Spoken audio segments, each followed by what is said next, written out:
C Joseph Vijay எனும் நான்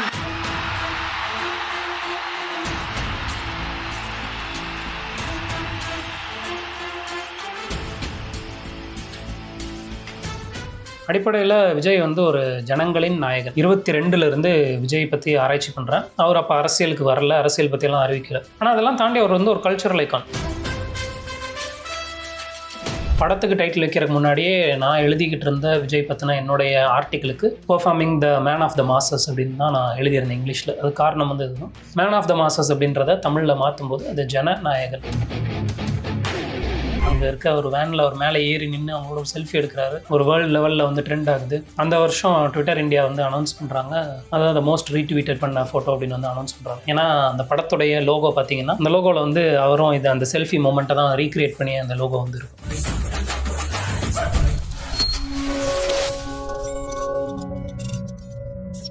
உங்களோட புத்தகம் ஒன்று படித்தேன், ஜனநாயகன் பிம்பச்சிறை 2.0 அப்படின்னு. ஏன் அந்த தலைப்பு ஜனநாயகன் அப்படின்றது வந்து என்னோட புத்தகம் வந்து ஜனநாயகன் அப்படின்றது அந்த படத்தில் இருந்து அப்படின்னு நான் எடுக்கல.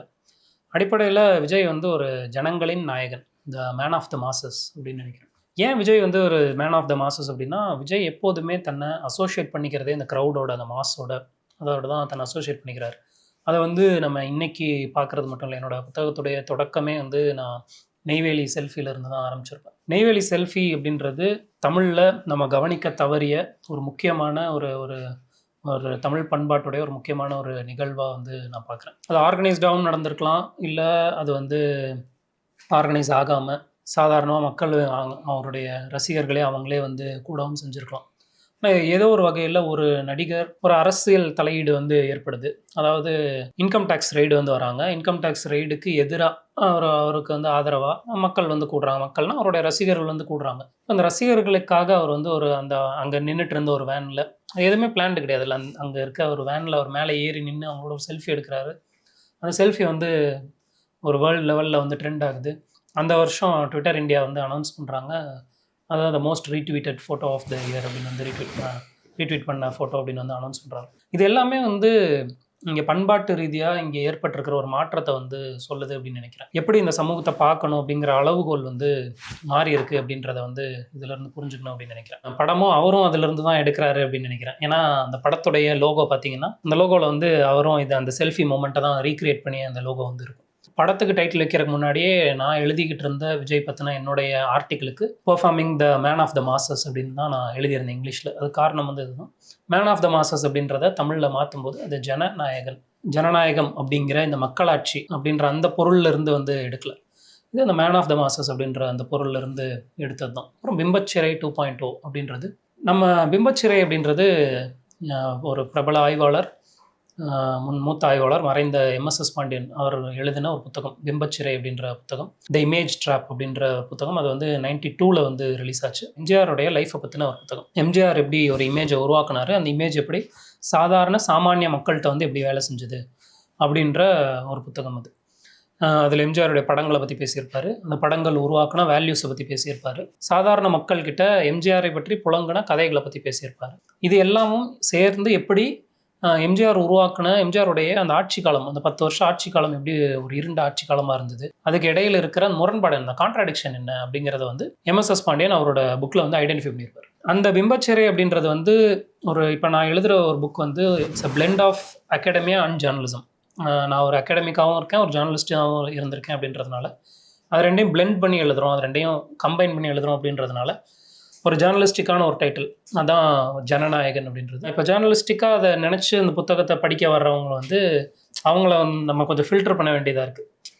ஏன்னா அவங்க வேறு மாதிரி அதை நம்பிடக்கூடாது, எடுத்துக்கக்கூடாது அப்படின்றதுனால பிம்பச்சிறை 2.0 அப்படின்றது வந்து வைக்கிறோம். அதுதான் புத்தகத்துடைய தலைப்புக்கான காரணம். பிம்பச்சிறை அப்படின்றது எம்ஜிஆர் எப்படி நடந்ததோ அதே தான் விஜய்க்கு நடந்ததா அப்படின்னா அது இல்லை அப்படின்றத என்னோட புத்தகத்தில் நான் பேசியிருக்கேன். இன்றைக்கி இருக்கிற பிம்பச்சிறை விஜய்க்கு மட்டும் பொருந்துமா, அது அவருடைய கான்டெம்பரரிஸாக இருக்கிற மற்ற அரசியல்வாதிகளுக்கும் பொருந்துமா அப்படிங்கிறதையும் என்னோட புத்தகத்தில் நான் விரிவாக பேசியிருக்கேன். திட்டமிட்டே வந்து விஜயை பற்றி இந்த நேரங்களில் அரசியலுக்கு வந்திருக்காருன்றதுக்காக எடுக்கணும்னு எடுத்திங்களா, இல்லை முன்னாடியே ரொம்ப நாளாகவே இந்த விஷயத்தெல்லாம் நோட்டீஸ் பண்ணிட்டு இருந்தீங்களா? இது ஒரு புதிய பரிமாணமாக இருக்குது, இப்போ இருக்கிற ஜென்சி கிட்டெல்லாம் ஓரளவுக்கு விஜயை பார்த்துட்டு இருக்காங்க அப்படின்றதுக்காக இது பண்ணீங்களா, இல்லை சமூகத்தில் இது புதிய அந்த ஒரு கல்ச்சரை உருவாயிருக்குன்றதுக்காக இது டிசைட் பண்ணீங்களா? விஜய் அப்படின்றவர் வந்து ஒரு அடிப்படையில் ஒரு ஸ்டார், இப்போ எனக்கு வந்து ஸ்டார்ஸ்னால் என்ன அப்படிங்கிறது வந்து முதல்ல கேள்வியாக இருக்குது. அதனால் ஸ்டார்ஸை வந்து படிக்கணும். நான் வந்து விஜயை 2022 விஜய் பற்றி ஆராய்ச்சி பண்ணுறேன். அவர் அப்போ அரசியலுக்கு வரல, அரசியல் பற்றியெல்லாம் அறிவிக்கல. ஆனால்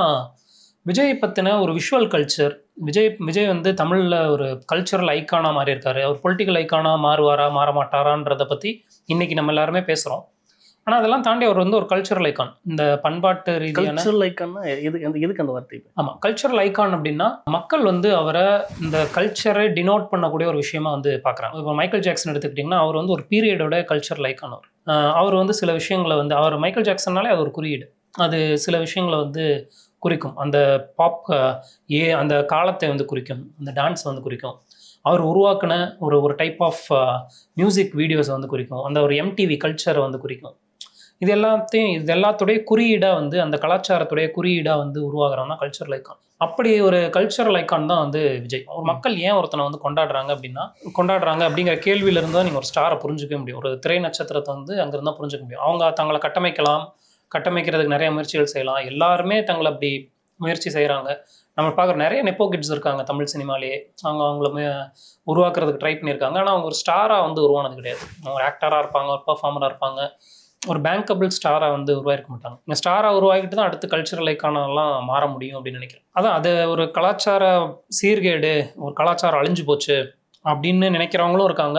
இது வந்து நீங்கள் எப்படி பார்க்குறீங்க? நான் வந்து சீர்கேடு அப்படின்லாம் நான் பார்க்கல. நான் வந்து ஒரு காலத்துக்கு ஏற்ற ஒரு மாற்றமாக தான் பார்க்குறேன். காலம் வந்து மாறிட்டே இருக்குது. அதுக்கேற்ற மாதிரி விஜய் வந்து உருவாகிருக்கிறாரு. விஜய் உருவாகி இருக்கிறதுக்கு விஜய்க்கு பின்னாடி ஒரு ரசிகன் இல்லாமல் ஒரு ஸ்டார் வந்து இருக்கிறது கிடையாது. ஒரு ஸ்டார்ஸ் வந்து தனியாக அந்தரத்தில் அப்படி இயங்குறது கிடையாது. அவங்க ரசிகர்கள் இருக்காங்க, ரசிகர்களோட உழைப்பு இருக்குது அதுக்கு பின்னாடி. ரசிகர்கள் தங்களுடைய நேரத்தை வந்து செலவிடுறாங்க. இன்றைக்கி டிஜிட்டல் பீரியடில் வந்து அவங்களுடைய ஃப்ரீ லேபரை வந்து கொடுக்குறாங்க. ஒரு டிஜிட்டல் லேபரை வந்து ஃப்ரீயாகவே வந்து செஞ்சு கொடுக்குறாங்க. அப்புறம் அவங்களுடைய எமோஷனல் லேபரை வந்து கொடுக்குறாங்க. இப்போ விஜய்க்காக குழந்தைகள் வந்து டிவிக்கேன்னு கத்துறாங்கன்னா அது ஒரு எமோஷனல் லேபர் தானே. அது நீங்கள் காசு செலவு பண்ணி தெருவில் போய் பிரச்சாரம் பண்ணிக்கிட்டு இருக்கிற திமுககாரங்களை பார்த்து இந்த குழந்தைங்க வந்து டிவிக்கேன்னு கத்துறாங்க. அது வந்து ஒரு இம்பேக்ட் தானே. அது கல்ச்சுரலி ஏற்பட்ட ஒரு விஷயம் தானே. கல்ச்சுரலி ஒரு மாற்றம் ஏற்பட்டு தானே அந்த குழந்தைங்க போய் பண்ணுறாங்க. அவங்க டெலிபரேட்டாக அவங்களுக்கு போய் யாரும் திணிக்கிறது இல்லைல்ல, சொல்கிறது இல்லைல்ல. அப்போது இது எல்லாத்தையுமே வந்து சீர்கேடாக பார்க்குறீங்க, சீரழிவாக பார்க்குறீங்கன்னா அதுக்கு நீங்கள் சரியான இதுதான் சரி அப்படின்னு ஒரு அளவுகோல் வச்சு அதுக்கு கீழே இது போயிடுச்சு அப்படின்னு நீங்கள் பார்க்குறதா ஒரு மாற்றம் காட்டணுன்றீங்களா? ஆமாம். இல்லை அப்படி நீங்கள் சொல்கிறீங்கன்னா அது சீரழிவு அப்படின்னு எடுத்துக்கலாம். நான் என்ன நினைக்கிறேன்னா, இது வந்து டெக்னாலஜிக்கலி டிஜிட்டலி நம்ம மாறி இருக்கோம். இங்கே ஏற்கனவே ஒரு கல்ச்சர் இருந்திருக்கு. அந்த கல்ச்சர் மேலே இங்கே இருக்கிற புதுசாக சில முதலீடுகள் வந்து வருது. அது மேலே அந்த முதலீடுகளை வழிநடத்தக்கூடிய நிர்வாகம் செய்யக்கூடிய ஒரு அரசியல் வந்து நடக்குது, ஒரு அரசு வந்து நடக்குது. அந்த ஒரு அரசுக்கு வேறு விதமான சில நலன்கள் உருவாகுது. அந்த நலன்களின் அடிப்படையில் அந்த அரசு வந்து சில விதமான வழிமுறைகளையும் நெறிமுறைகளையும் உருவாக்குது. இது எல்லாமே ஒவ்வொருத்தரோட வாழ்க்கையில் வந்து ஒரு இம்பேக்ட் ஏற்படுத்தணும். அது பாதிப்புன்னு நம்ம சொல்ல முடியாது, ஒரு இம்பேக்ட் அப்படின்னு சொல்லலாம், ஒரு தாக்கம்னு சொல்லலாம்ல. அப்போது இது எல்லாமே ஒரு காலம் மாறக்கூடிய ஒரு விஷயம் தான். ஒரு மீடியா ஸ்காலராக இங்கே தான் ஒரு மீடியா ஸ்காலராக வந்து பார்க்க வேண்டியதாக இருக்குது. ஒரு மீடியா ஸ்காலராக பார்க்கும்போது இந்த மாற்றத்தில் மீடியாவுக்கு வந்து ஒரு பெரிய ரோல் இருக்குது அப்படின்னு நினைக்கிறோம். டிஜிட்டல் மீடியான்னு ஒன்று உருவாயிருக்கு. அதுக்கு முன்னாடி டெலிவிஷன் மீடியான்னு ஒன்று இருந்தது. அதுக்கு முன்னாடி டெலிவிஷன் மீடியா இன்றைக்கும் இருக்குது, ரொம்ப பவர்ஃபுல்லான ஒரு மீடியமாக தான் இருக்குது. டிஜிட்டல் மீடியம் அதை விட ஒரு பவர்ஃபுல்லான ஒரு மீடியமாக வந்து மாறி இருக்குது. இது எல்லாத்துலேயுமே வந்து ஒரு விஜய் வந்து ஒரு ஃபில்ம் மீடியாவை சார்ந்த ஒரு நபர். இந்த எல்லா மீடியாலையுமே அவருக்கான ஒரு இதை வந்து உருவாக்குறாரு. அதுக்கு அவர் பணம் செலவு செய்கிறாரு, இப்படியெல்லாம் பண்ணுறாரு. அப்படின்னா அதே அளவு பணம் செலவு செய்யக்கூடிய பல பேர் வந்து இருக்கிறாங்க. ஆனால் அவங்களுக்கெல்லாம் இல்லாத ஒரு இது வந்து விஜய்க்கு வருது அப்படிங்கும்போது அது நம்ம கல்ச்சரலி நமக்கு இருக்கிற விஷயமா தான் இருக்குது. நீங்கள் கேட்ட முதல் கேள்விக்கு வரணும்னு நினைக்கிறேன், ஏன் விஜய் அப்படிங்கும்போது நான் பார்த்த விஷுவல் கல்ச்சர். அதாவது நீங்கள் நான் சும்மா ரோட்டில் ட்ராவல் பண்ணிட்டு இருக்கும்போது நானே கேட்டுப்பேன், எத்தனை நடிகர்களுடைய படங்களை நம்ம வந்து பார்க்குறோம், ரோட்டில் வந்து பார்க்குறோம். சினிமா போஸ்டர் இல்லாமல் சாதாரணமாக ஒரு ஆட்டோ டிரைவர் ஓட்டுறது, ஒரு ஸ்கூல் பையன் பேக்கில் ஒட்டியிருக்கிறது, இந்த மாதிரி எத்தனை நடிகர்களுடைய முகங்களை நம்ம வந்து பார்க்க போகிறோம். ரோட்டில் நீங்கள் எங்கே போனாலுமே ஒரு ரஜினியை பார்க்க முடியும், ஒரு எம்ஜிஆரை பார்க்க முடியும், ஒரு விஜயை பார்க்க முடியும். இது வந்து ஒரு 5 கிலோமீட்டர் ட்ராவல் பண்ணிங்கன்னா ஒரு இடத்துலையாவது நான் சொல்கிற இந்த ஸ்டார்ஸை வந்து நீங்கள் பார்க்க முடியும். நீங்கள் இந்த புத்தகத்தில் நிறைய இந்த நியோ லிபரலிசம் அந்த மாதிரிலாம் வார்த்தைகளை பயன்படுத்திட்டு இருந்தீங்க. அதுக்கப்புறம் தான் ஒரு வளர்ச்சி விஜய்க்கு அப்படின்ற மாதிரிலாம் சொல்லிட்டு இருந்தீங்க. அது விஜய்க்கு மட்டும்தானா? இல்லை, நான் விஜய் வந்து அதை வேற மாதிரி வளர்த்திக்கிட்டார், பயன்படுத்திக்கிட்டார் அப்படின்னு சொல்லுவோம். ஒரு ஹீரோன்றவன் வந்து இப்போ நீங்கள் அதை ரஜினி எம்ஜிஆர்லேருந்தே பாருங்களேன், அவங்களாம் அந்தந்த காலத்தை வந்து பிரதிபலிக்கிறவங்க. இப்போ எம்ஜிஆர் வந்து அவரும் டைட்டாக ஷர்ட் போட்டிருப்பாரு, பேண்ட் போட்டிருப்பாரு, பெல்ட்ஸ் போட்டிருப்பாரு. அவரோட ஃபேஷன் வந்து வேற மாதிரி இருக்கும்.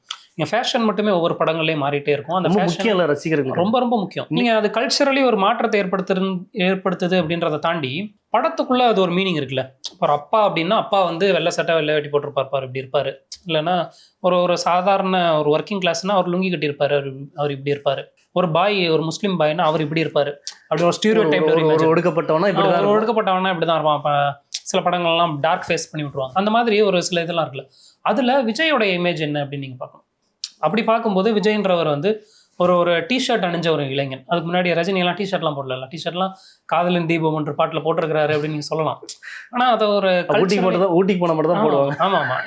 அப்படி இருக்கிறத நீங்கள் கல்ச்சரலி வந்து அதை சாதாரணமான ஒரு விஷயமா மாற்றுறது, ஒரு டூ வீலரை வந்து ரைட் பண்ணுறது, ஒரு பஸ்ஸில் ஒரு ஃபுட்போர்ட் அடிக்கிற ஒரு கல்ச்சரு, ஒரு பஸ் ஸ்டாப்பில் நின்று வந்து பொண்ணுங்களை பார்க்குறது, இந்த மாதிரியான விஷயங்கள்லாம் இருக்குல்ல. இது எல்லாத்தையுமே வந்து நீங்கள் ஒரு படமாக அதை மாற்றும்போது அவர் வந்து அந்த காலகட்ட இளைஞர்களுடைய ஆங்ஸைட்டிஸை வந்து ரெப்ரசன்ட் பண்ணுறார். வந்து இந்த மாதிரி ஒரு ஆளாக வளரணும், இந்த மாதிரி ஒன்று நோக்கி வந்து போகணும், எனக்கு இதுதான் ஆம்பிஷன் அப்படின்னு அந்த ஹீரோ வந்து ஃபர்ஸ்ட் ஆக்ட் ஆஃப் த மூவியில் வந்து பேசுகிறது இருக்கு. அதெல்லாம் வந்து அதை தான் காட்டுது. விஜய் வந்து அப்படி தான் வந்து ஒரு யங்ஸ்டர், ஒரு யங் இளைஞனா, ஒரு நவநாகரிக இளைஞனா, ஒரு நவதாராளமயத்துக்கு உட்பட்ட ஒரு இளைஞனா வந்து பார்க்குறோம். இப்போ நம்ம அதை இன்னுமே சொல்லணும்னா விஜய் புலங்குற இடங்கள், அந்த படங்களில் வர்ற ஸ்பேசஸ் இருக்குல்ல, அது எல்லாத்தையும் நம்ம பார்க்கணும். இப்போ ரஜினி படங்களில் ரஜினி எந்த மாதிரியான ஸ்பேசஸில் இருப்பார்னா, ஒரு ரோட்டில் இருப்பார், அவர் ஒரு ஆட்டோ டிரைவராக இருக்கிறாருன்னா அதுக்கேற்ற மாதிரி ஒரு ஸ்பேஸில் இருப்பார், டாக்ஸி டிரைவராக இருக்கிறாருன்னா அதுக்கேற்ற மாதிரி ஒரு ஸ்பேஸில் இருப்பார். அப்படி இருக்கும்போது விஜய் எந்த மாதிரியான ஸ்பேசஸில் இருக்கிறாருன்னு பார்த்தீங்கன்னா, அவர் வந்து நியோ லிபரலிசம்னால உருவான ஸ்பேசஸில் வந்து இருப்பார். ஒரு பிரியமானவளை படம் எடுத்துக்கிட்டிங்கன்னா அவர் அந்த பவுலிங்லலாம் இருப்பார், கிளப்பில் இருப்பார். இந்த ஸ்பேசஸ்லாம் இருக்குல்ல, இதுக்குள்ளே அந்த ஹீரோ வந்து தன்னை யாருன்னு அங்கே ஒரு டிஃபைன் பண்ணிக்கிறான், கட்டமைச்சுக்கிறான். அந்த ஸ்பேசஸை மக்களுக்கும் வந்து காட்டுறான். அப்படிங்கும்போது அதன் வழியாக தான் நம்ம வந்து சொல்கிறோம் வந்து ஒரு நியோ லிபரல் சப்ஜெக்ட்டுங்க. அவன் வந்து இந்த நியோ லிபரல் ஏராக்குள்ளே வாழக்கூடிய ஒரு சப்ஜெக்ட். ஏற்கனவே இங்கே இருக்கிற திராவிடன் கல்ச்சர் இவன் தான் ஹீரோ அப்படின்னு நம்ம வரையறுத்து வச்சிருக்கிறதுனால நியோ லிபரல் சப்ஜெக்ட்ன்றவன் ஒரு நியோ லிபரல் ஹீரோவாக வந்து மாறுறான். அதுதான் அங்கே இருக்கிற டிஃப்ரென்ஸ். அதுக்குள்ளே அவர் நேவிகேட் பண்ணுற விஷயங்கள், அதுக்குள்ளே அவர் லவ்வை பற்றி நேவிகேட் பண்ணிகிட்டு இருந்தார் கொஞ்ச நாள். அதுக்கப்புறம் ரிஃபார்ம்ஸை பற்றி நேவிகேட் பண்ணிட்டு இருந்தார். எப்படி இந்த சமூகம் வந்து எப்படி மோசமாக இருக்குது. 2015 அப்போ தான் இல்லை, அது முன்னாடியே பண்ணியிருக்காரு. தமிழன் மாதிரியான படங்கள் வந்து வந்திருக்கு, உதயா மாதிரியான படங்கள் வந்திருக்கு. உதயா படங்கள்லாம் வந்து 2015 அப்புறம் அது கொஞ்சம் நல்ல லீடர் ஃபிகர். அது வந்து டோட்டலாக லீடர் ஃபிகர், ஒரு ரிஃபர்மேஷன் ஃபிகர் இருக்குது. மக்களோட தலைவாழ்ந்து அது கொஞ்சம் இதாகிடுது. மக்களோட இருந்து பேசுகிற ஒரு டைம் ஒன்று இருக்குது, மக்கள்லேருந்து மேலே விழுந்து பேசுகிற ஒரு டைம் ஒன்று இருக்குது அவருக்கு. அதான் அவருடைய வளர்ச்சின்றது இப்படி 3 ஃபேஸஸாக வந்து பிரித்து பார்க்க முடியும். சரி, நிறைய தகவலை பகிர்ந்துக்கிட்டீங்க. மற்றொரு பதிவு. நன்றி.